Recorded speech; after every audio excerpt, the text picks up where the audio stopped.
Hey guys, this is John. I'm playing Dare Dare in the 15-minute pool on ICC. Let's open up the English, C4 on move 1. Dare Dare is from Turkey, and let's check some of his stats. Or at least he says he's from Turkey, but in his notes he says he's from Washington State. Okay. His USCF rating is 21-22, probably a young player. All right, so F5 is interesting against the English. There are some aggressive ways to play against this. I'm just going to play G3 to start. We'll play it flexible. And Bishop G2. He can still put the pawn on E5 if he wants and keep it out of like true Dutch territory. So now we have the option of just playing D4 and taking it back into a Stonewall. I think I'll take that option. So I feel pretty comfortable playing this way. Now I could play Knight H3 to F4 if I want. It's an interesting approach in this line that I haven't really tried before. Now let's try it. Let's see what happens. Usually the knights develop to F3, but it is possible to play this way. We'll just castle. He can take on C4, but most Dutch players will cringe at that possibility. They don't want to destroy their formation, and the D5 pawn is the figurehead of their structure. Let's play Bishop F4 now. This is one benefit of having played Knight H3 is that you can offer a trade of dark square bishops. And if they take it, you don't have to double your pawns. You can recapture with the knight instead. Okay, so now I could initiate the trade if I want. I think I'll play Knight D2, though. Just wait for a move. It's nice that he can't play Knight D7 right now. So in a way, I feel like I'm maybe interfering with his normal development. Same thing with Bishop D7. He can't do that. So B6, indicating that he might want to fianchetto, play Bishop B7 or Bishop A6. Let's go Rook C1. Okay, now there's a little bit of a mini battle revolving around who can play more useful moves before the tension between these bishops is resolved. I might just want to give in and take. I'm not entirely sure. I could take and then push C5, but he'll take... If I take with my pawn, I don't have any central influence with my pawns. Maybe I should play Knight F3 right now. Maybe that would be a good way to handle this position. And try to stick the knight in on E5. Let's do that. I don't think my knight has much to do on the queen side, and I didn't need it to defend C4. So I'm hoping to get him to take so I can recapture with my knight and attack the E6 pawn. It's a little unlikely still that he'll do that, but you never know. I can also play, after bishop takes D6 in the event of queen takes D6, I can play knight F4 and then bring the knight to D3, and I would have both my knights aiming at the E5 square.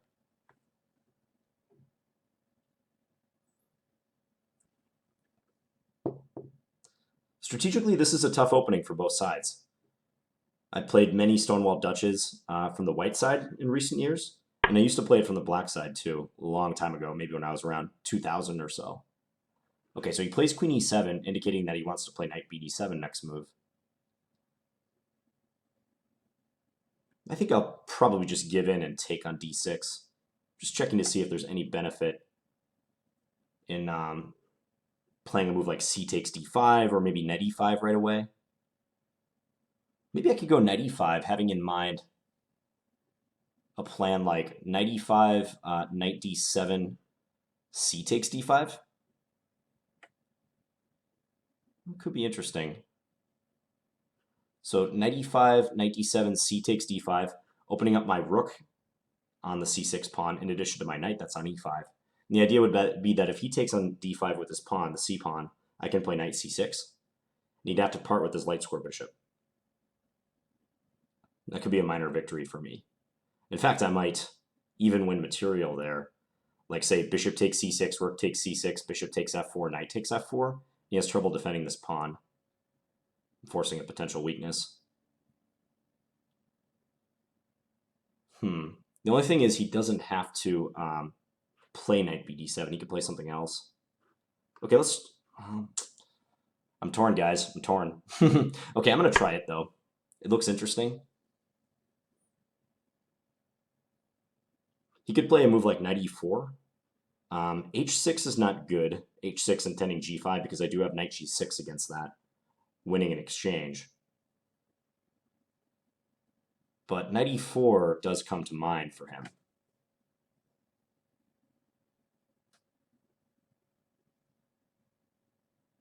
I could just kick him back with f3 then, though. Remains to be seen. Knight e5 just seems more challenging than bishop takes d6. That's the reason why I'm playing this way.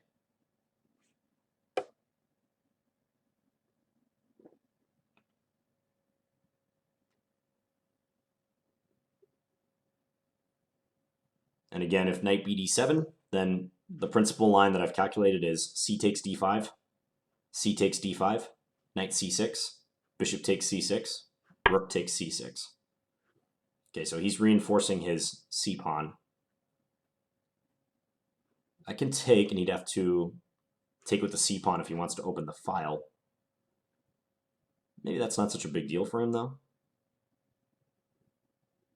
I could play queen a4 here. That would be a measure to attack c6 and also maybe id7 a little bit more.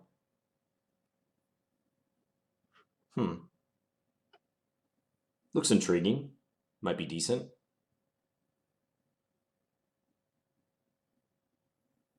Let's try it. So again, if knight bd7, I can take on d5 now. And same thing, I want to try to land my knight into c6 eventually. This move also helps me connect my rooks too. The rooks are communicating with each other.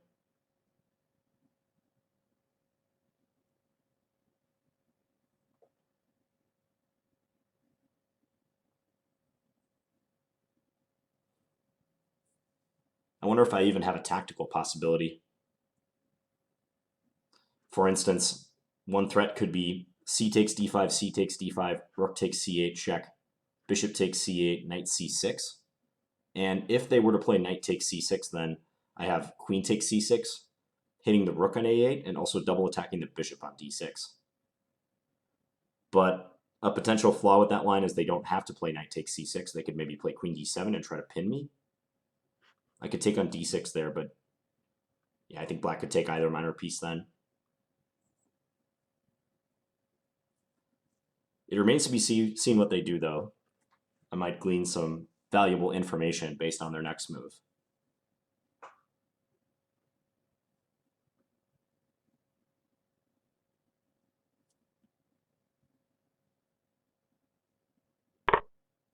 Wow, he takes on e5.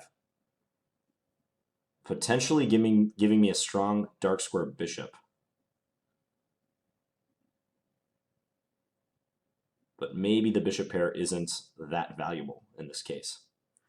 If I take with a pawn, then just probably knight d7 or knight e4, maybe. If I take with a bishop, he'll play knight bd7.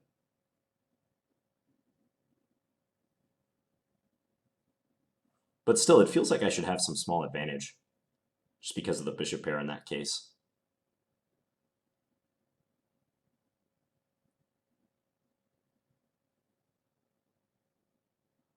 I don't think pawn takes is quite compelling enough. Yeah, let's stick with the bishop. Almost certainly he'll play knight bd7 now.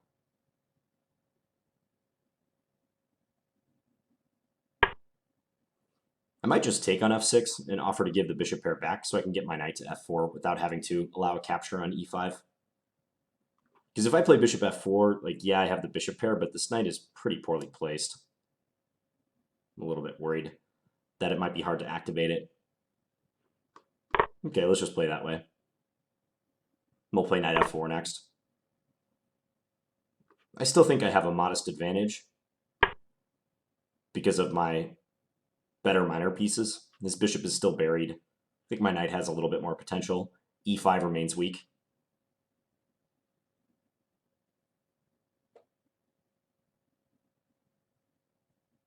One simple plan is knight d3 into e5. Long term, I might want to get a good knight versus bad bishop scenario. if I were somehow ever able to trade my light square bishop for his knight and also ensure that my knight could get to e5 unopposed, that would be a positive development for me.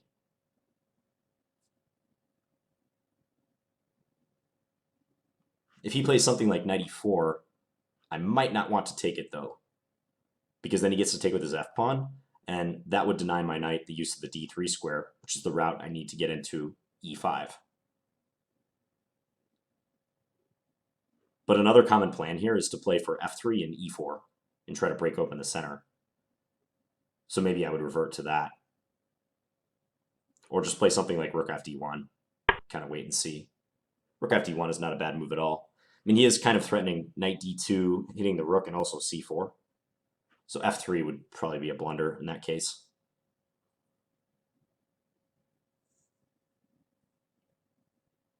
Yeah, it could be a little early to capture on e4. So I have a feeling I should delay that move. I'll just play this. Cover that d2 square.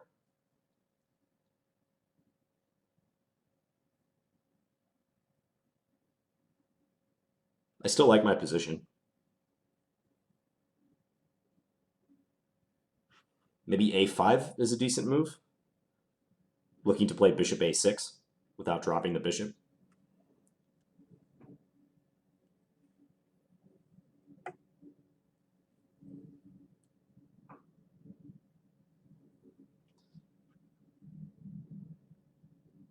Our time is about even.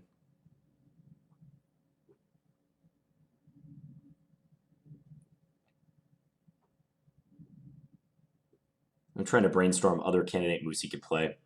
He could try to break in the center with c5, but that creates a host of potential weaknesses.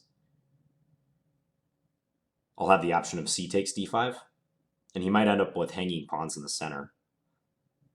Yeah, also he might just lose a pawn. Like if c5, c takes d5, e takes d5, d takes c5. If he were to take with his pawn, then I can just play knight takes d5. Bishop takes d5, rook takes d5, and I've won a clean pawn. So therefore, he'd have to take with his knight, and he'd have an isolated d-pawn in that case. Okay, this was one move I thought he might play. c5 is a move I could play. b3 is a move I could play. Queen a3 also comes to mind. C takes d5. We have choices. If c5, pawn takes, rook takes, probably.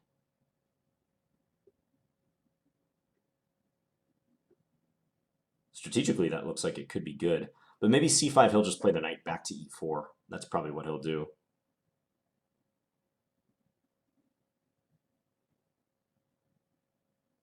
c5, knight back to e4, knight d3, though. Could be good for us. C takes d5 doesn't seem to lead anywhere after just c takes d5 in reply. b3 seems slow. Queen a3 I'm thinking about, but there's no like x-ray threat per se.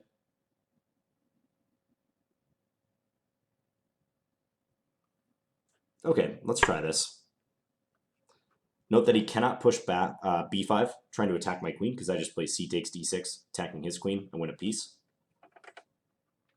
So he's either going to have to take on c5 or play knight e4. I guess he could play knight f7 or knight e8, but those moves don't really make sense. Could play knight c4, but well, actually knight c4 might be decent for him.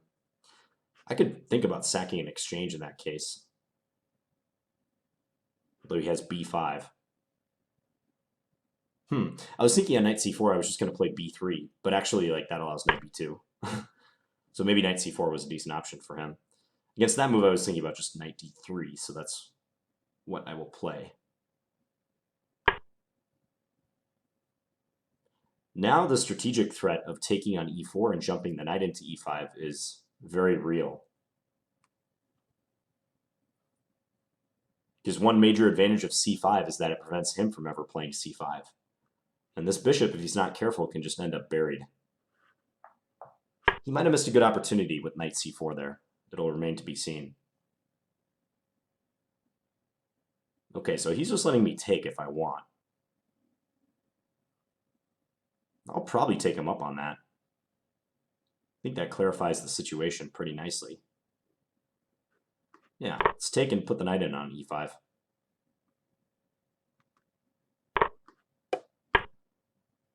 If pawn takes, I'll take with a rook. No big deal. And he doesn't have a lot of resources on the king side, so I'm not really worried about my king coming under attack. That is one concern when you've traded off that bishop on g2. But both his rooks are masked on the queen side, guarding key squares like c6. His bishop is out of play. So I'd say strategically this is looking promising.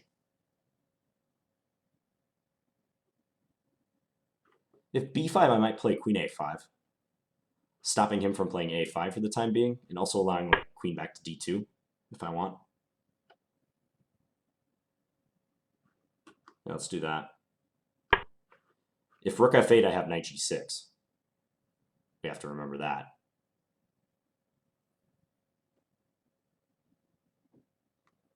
I like my queen here for the moment. It's kind of nice. f3 is a move I'll be looking to play too. Like say he plays some generic move, I think f3 next move is strong. Try to get him to take, and then I can plug the f-file and maybe put a rook on e1. He's offering a trade.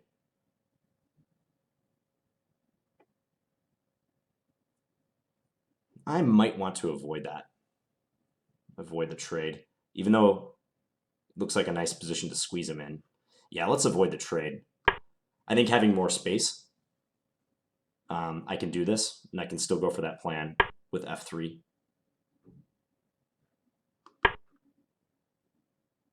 He'll probably be looking to play b4 and bishop a6 eventually. But he's going to have a lot of problems down the e-file, I think. Like now I'm looking to double or even triple on the e-file and then move my knight away at some strategic moment.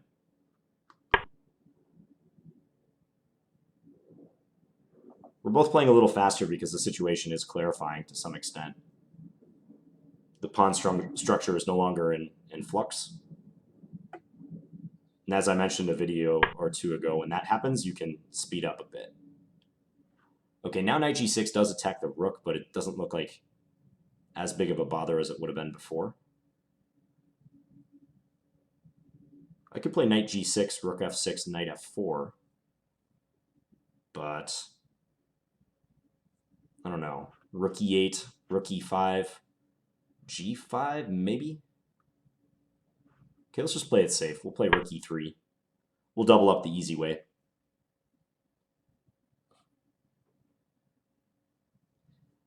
In the long run, I'm not sure he can defend e6. It's a real tough pawn to keep track of because I'm going to be firing at it with potentially all of my major pieces. So the plan is double up the rooks and move the knight away, like to g6 or maybe to d3, possibly go to f4 if I need another attacker on this pawn. Queen g2 to h3 could crop up if I want to attack this. Yeah, I think he's going to try to put the other rook on f8. Well, let's just double up. Another move that's nice for me is a3. I can switch sides of the board with that move.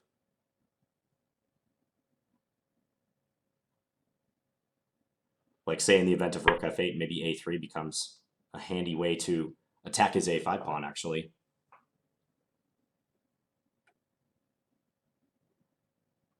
Could be a3, b takes a3, rook takes a3, rook a8, and then I swing the other rook over, and I'm winning that pawn.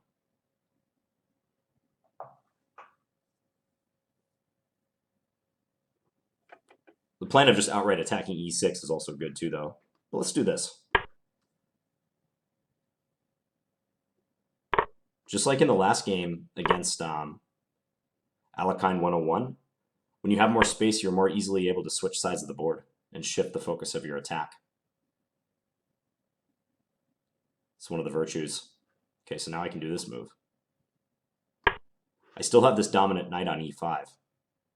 But now I'm just looking to win a pawn. He can do the exchange sack on e5, but I think with this bishop buried, he's not going to get enough compensation. It's too tough.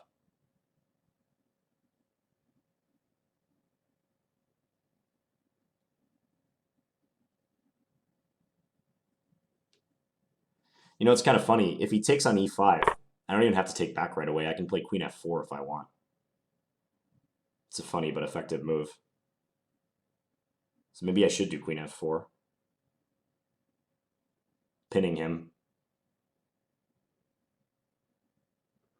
Queen f4, rook f8, queen takes e5.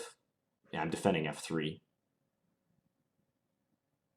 He might be wondering why I'm thinking right now, but I really think this is a good option. Yeah, let's do it. Rook e1 is covered, so there's no threat there. His queen can't go anywhere threatening. Like it can't go to b6 and like win b2 or something.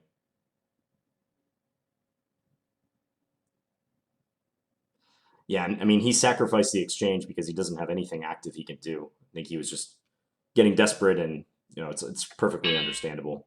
Yeah, he just resigned.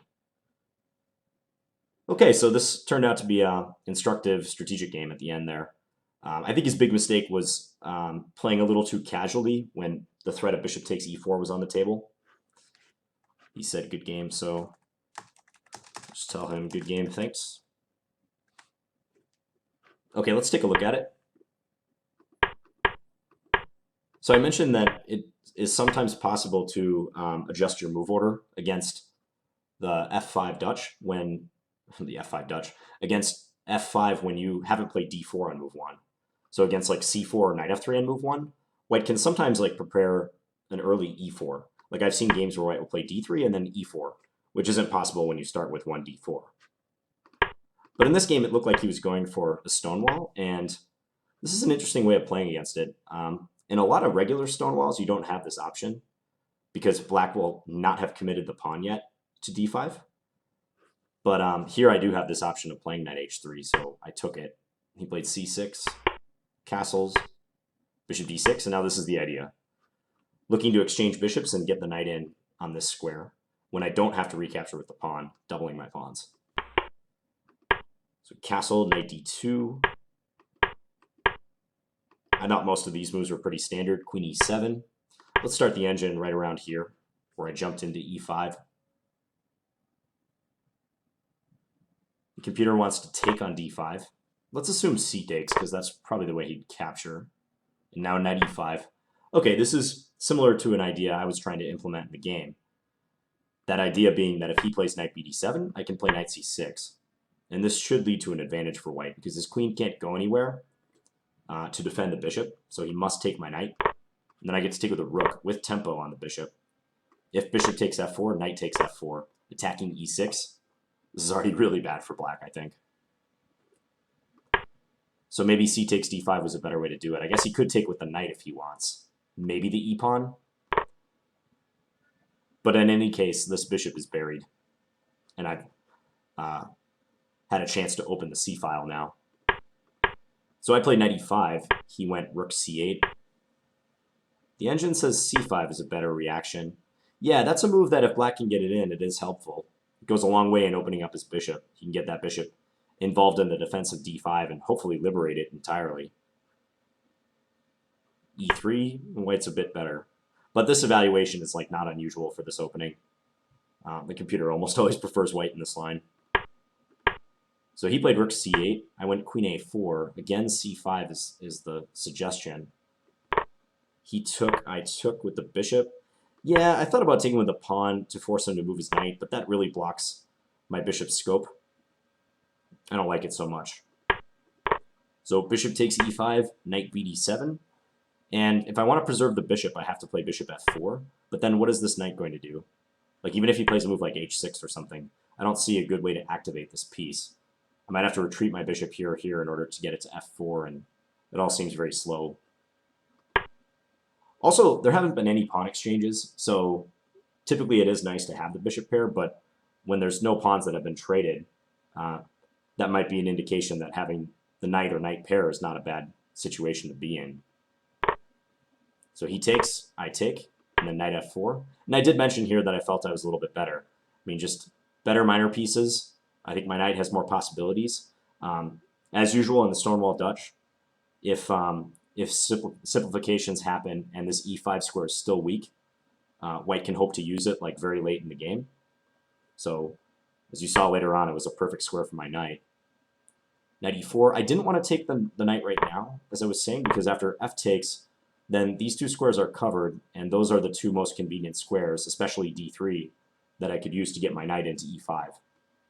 So now I'd have to do some convoluted plan where maybe if I want to get my knight to e5, I have to go through like g4 or something, and again, it takes a long time, and he can possibly prevent it. Maybe he plays pawn h5 somewhere down the line.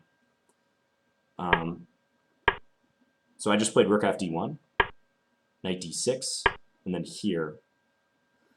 I have a lot of options at this point. This is a critical moment for white, for sure, because he's threatening my pawn, and the tension has been kept for quite a while between the c4 and the d5 pawns. And now I have to decide whether I want to like reinforce with a move like b3. Do I want to take with c takes d5, or do I want to push past as I did in the game? And ultimately I decided to push past, but I'm not sure that's the right decision. So the computer wants to take with the c-pawn. I would assume he would take with his c-pawn back. Rook takes Check. c8. Okay, because if he takes with the rook, I guess I can take on a7. And then my queen does not get trapped, because if rook a8, I can take this pawn.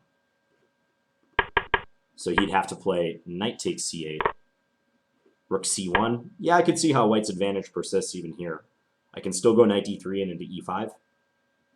This structure is somewhat weak. I mean, if my knight even stays on f4, the pawn on e6 is still weak. He looks solid, but yeah, white has a pretty nice edge at this point. So that was a serious option. I thought about b3 or queen a3. Not sure about them. The idea of queen a3 is that he's pinned. So if d takes c4, I could play rook takes, unless it fails tactically. c5. Okay, and he opens up his bishop and gains counterplay. And actually threatens knight takes c4 now that the diagonal has been closed. So ultimately I played this one, but I wonder about knight c4. Okay, so against that I can play queen c2, guarding against knight takes b2. And if this, I assume I would just play b3. And back off his knight and then take on c5 with the queen. Yeah, that's probably the way to do it. Queen takes c5. I want to keep this pawn on d4 where it guards these squares. Okay, so knight c4 was not a disaster, and I could play queen c2 in reply. Maybe he should go knight f7 and not go back into e4. This looks passive, but at least then he's controlling e5, so I can't like land my knight on e5 when he's unable to capture it.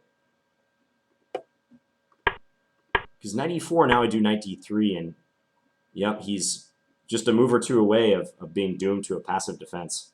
I mean, after this, he's, I think, just strategically losing. Take, and then knight e5. I mean, maybe he's just losing, period, not even strategically losing. I don't think it's out of the question to say that, because he has no counterplay. I mean, his bishop is not good. His rooks are not where they want to be, attacking my king down the f-file. I have more space. It's just a dismal position for black. So yeah, h6 was too casual. He needs to probably move this knight. You know, like knight f6 is the engine's suggestion. So if knight here, then he can offer a trade like knight d7 or knight g4. But even here, it's a nice position to be in as white because I have so many options. I can play on the queen side. I can like move my queen and push my pawns. I'd probably opt for a center plan. I'd probably go f3 and prepare e4. Lots of plans to be had. But he plays h6. We take on e4. We don't want to let this chance to get rid of the knight and install our knight on e5 to slip by us. b5, queen here.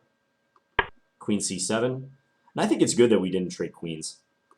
This also leaves white with a monstrous advantage.